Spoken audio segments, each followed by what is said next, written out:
morning, our beloved viewers, and welcome to this English news edition. Here are the top stories.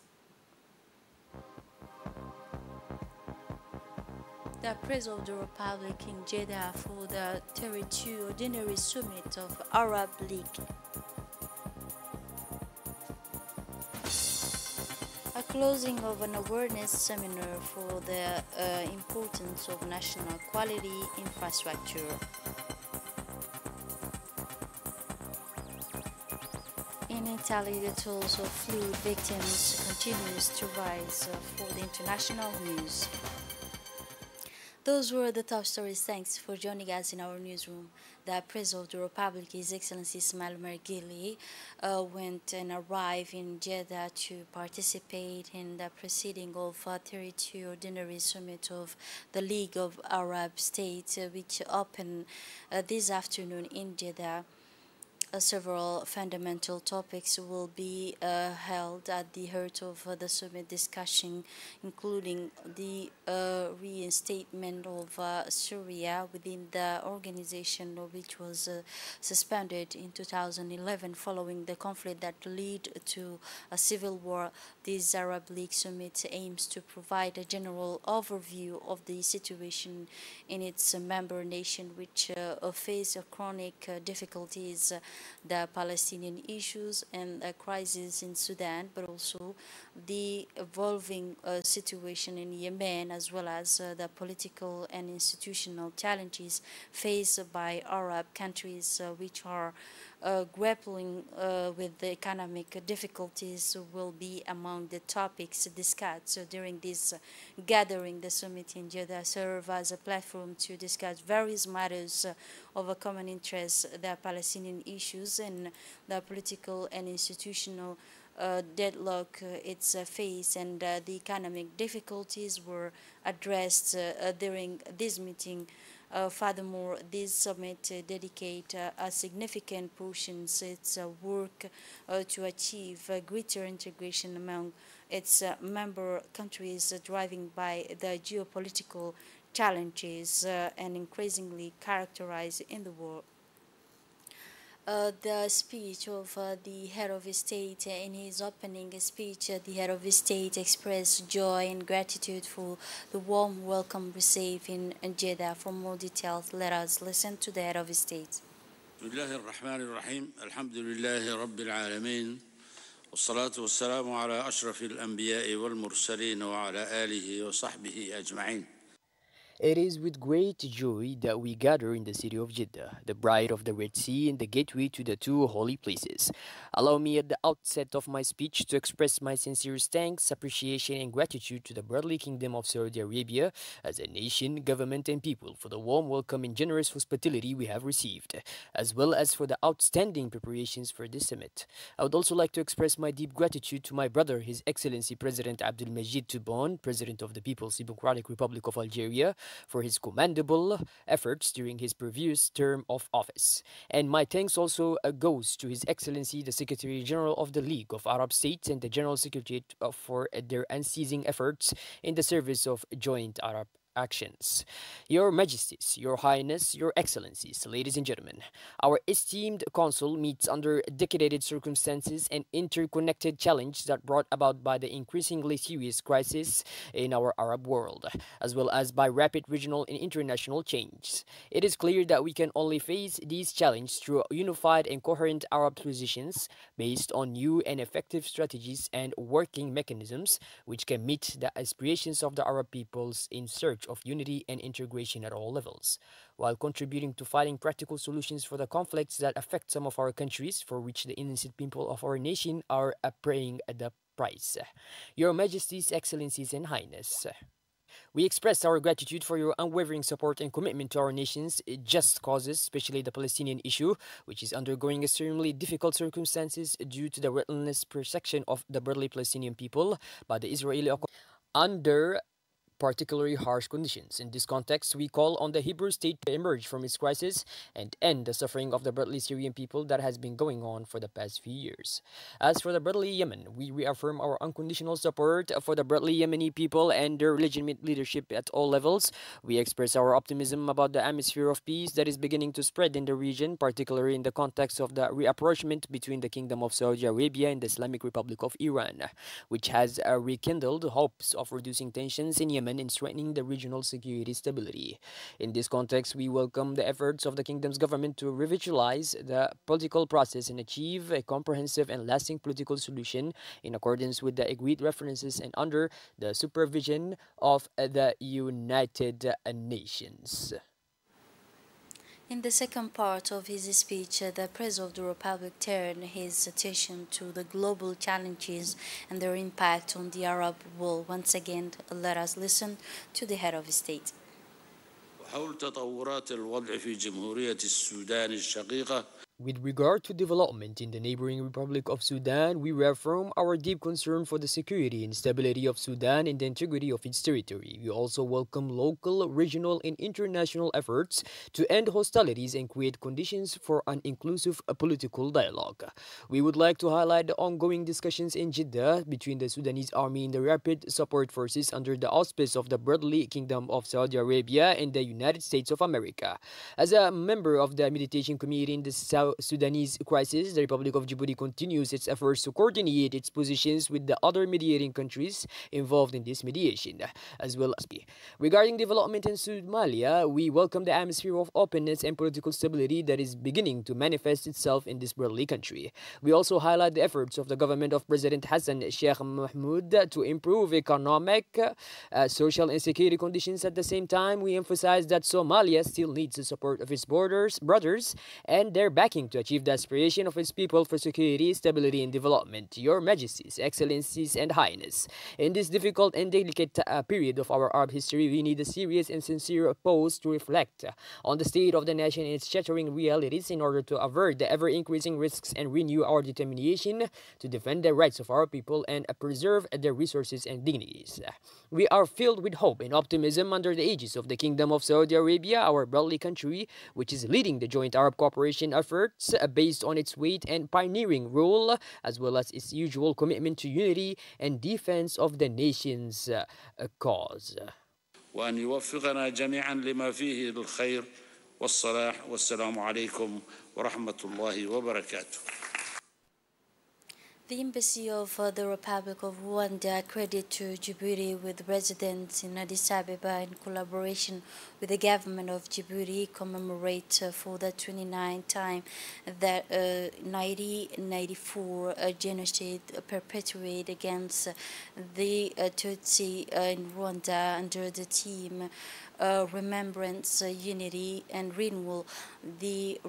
The commemoration is a call of to all countries in Africa and elsewhere concerned continental organization and civil society organization to recommit themselves to preventing and combating genocide, in particular hate speech and other related crimes that may lead to violation of human rights and fundamental freedom. Most importantly, the commemoration is an opportunity to pay tribute to the victims of genocide against the Rwanda people, to show solidarity with the survivors and to condemn the various phases of hate speech, genocide, and ideology of genocides, but also other crimes against humanity. Present at the ceremony were many Djiboutian government officials, members of diplomatic corps, international organizations, and members of Rwanda community in Djibouti. And in her remarks, Her Excellency Ms. Hope said the ambassador of Republic of Rwanda thanked the Djiboutian people for their solidarity. 100 days, more than 1 million lives were killed. Today is therefore remembered as a time to honor the victims on one side and survivors, and also to extract from this senseless slaughter the lessons that can still be learned to prevent genocide in future. We say this because a historical grave error was made when the Tutsis were wronged through divisive tactics after Rwanda gained its independence in 1962. The Minister of Commerce, on the last day of the first national high-level awareness seminar on the importance of national quality infrastructure for the ceremony, industry and society participants gathered once again at the People's Palace yesterday with a sense of anticipation under the auspice of the Minister of Commerce, the Minister of Trade, Mr. Mohamed Warsame Diriye. The day promised to be a memorable culmination of enlightening discussion and knowledge sharing that had taken place throughout the seminar. Participants and representative of various sectors of the ceremony attend this seminar, including officials from the Ministry of Trade and Tourism and the Djiboutian Agency for Standards and Quality, private sector and organization, but also regulator of CAMESA, representative of academic, said for their part some speech. Decided to come together and say, as 12 countries, we just want one accreditation body. So it's called a multi-economy accreditation body representing those 12 countries. Instead of each country having its own individual accreditation body, the 12 countries came together and did that, again for economies of scale. The Minister of Commerce, the Minister of Trade and Tourism, Mr. Warsame Diriye, said in his speech, took the stage addressing to the audience with enthusiasm and gratitude for the active participation throughout the seminar. He also reiterated the crucial roles of the stimulating economic growth and promoting industrial development and ensuring consumer protections, but also the minister congratulated the participants for their valuable contribution to the discussion and their commitment to strengthening the quality infrastructure in Djibouti. Djibouti welcomed on Wednesday, May 17, a group of the adventurous tourists scheduled by the famous German tour operators. This specialized agency for nearly 20 years of organization of the adventure travel and represent in Djibouti tourism operators, Mr. Ali. The welcoming ceremony was carried out in the presence of the Minister of Trade and Tourism, Mr. Mohamed Warsame Diriye, the Secretary General of the Ministry of Trade and Tourism, Mr. Ali Daoud, and the Director General for the National Agency of Tourism. And also, this group of adventure tourists include 16 caravanners for the 27 people representing 5 different nations. This group of caravan start their journey from Europe to Turkey, the Middle East. Before arriving in Djibouti, they plan to continue their journey by crossing Ethiopia, Kenya, Africa, Australia, and finish their journey in South Africa. This passage in Djibouti was an opportunity for the adventure lovers to discover the many tourist sites of Djibouti, and also, but it's a geostrategic position between Africa and Middle East. Djibouti is a gateway to the countries of African continent, and the arrival of a group of adventure tourists will certainly contribute to the visibility of Djibouti as an important adventure tourism a destination which constitute a significant range of tourism segment in the world.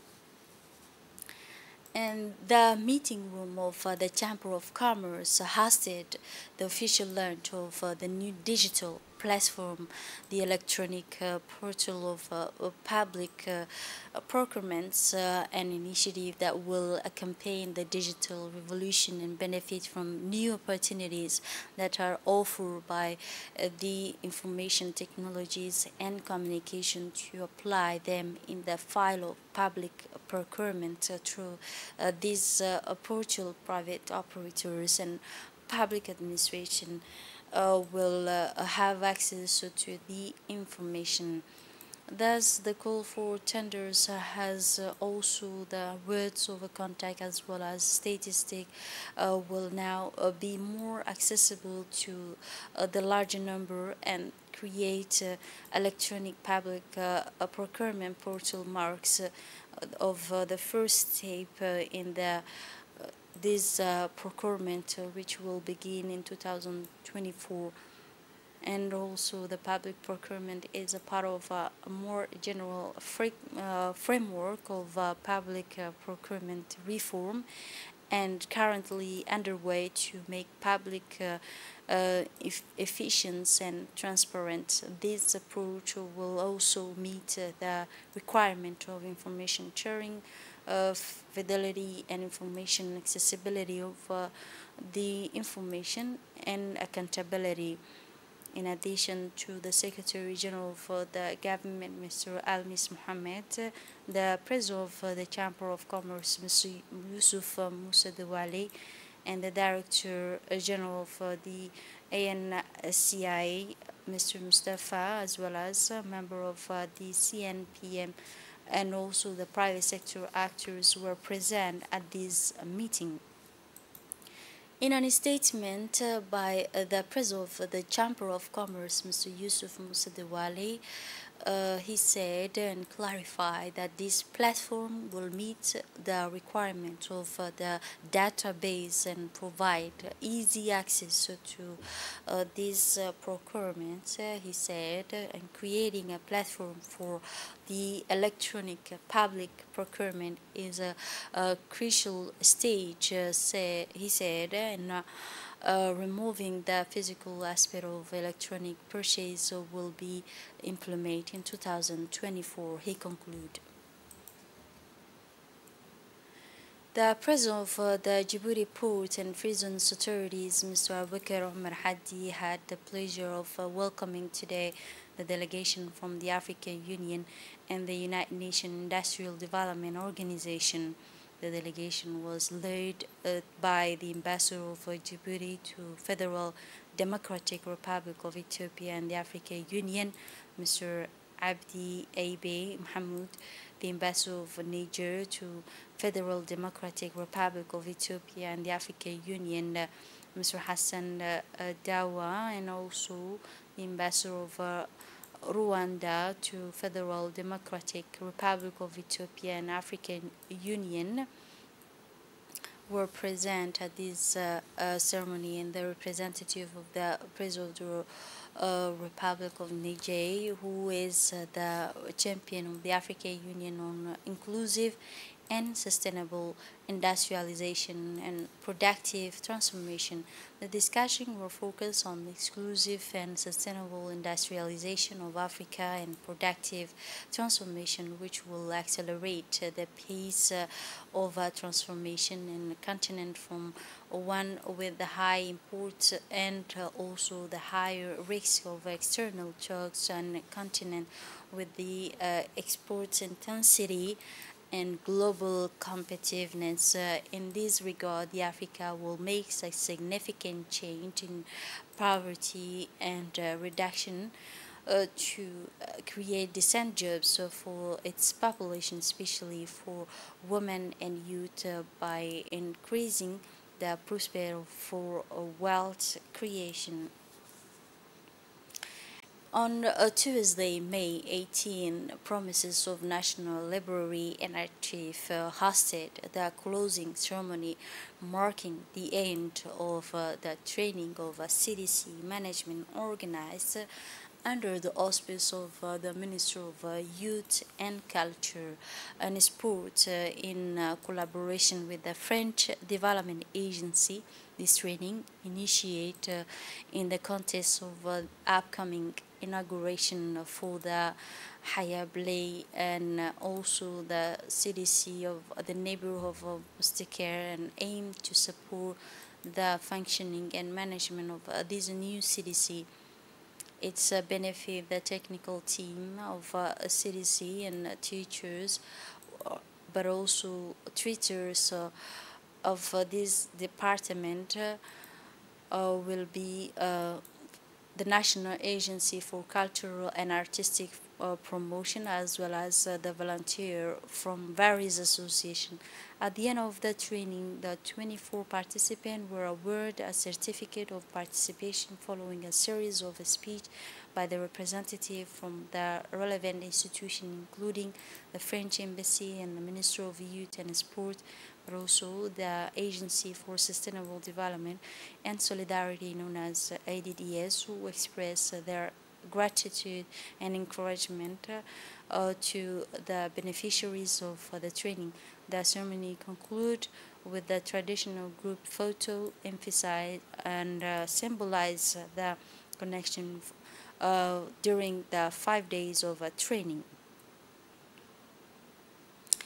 In the neighborhood of Barwako on Thursday, May 18, the union known as Barwako and in Djibouti conducted an election to choose a new president for the 4 years terms. The member of the Cat Importers Union participated actively in this vote to decide between two candidates, namely the president in camp of Mr. Ahmed Hassan, and also the second candidate is Mr. Fouad as the winner for this election with a significant majority, defeating his opponent and securing the presidency of in Barwako neighborhood for the Cat Importers Union in Djibouti for the next 4 years. This outcome showing the sponsor for they congratulate their winners, Mr. Ahmed Hassan El Tire, on his victory. And now moving on to the international scenes. In Italy, death tolls rise in flood. The northeastern part of Italy has been hit by deadly flood, resulting at least 13 deaths and the evacuation of thousands of people. Damage are estimated in the billions of euros. The flood in northern eastern Italy have claimed the life of at least 13 people, forced thousands to evacuate and caused billions of euros of damage.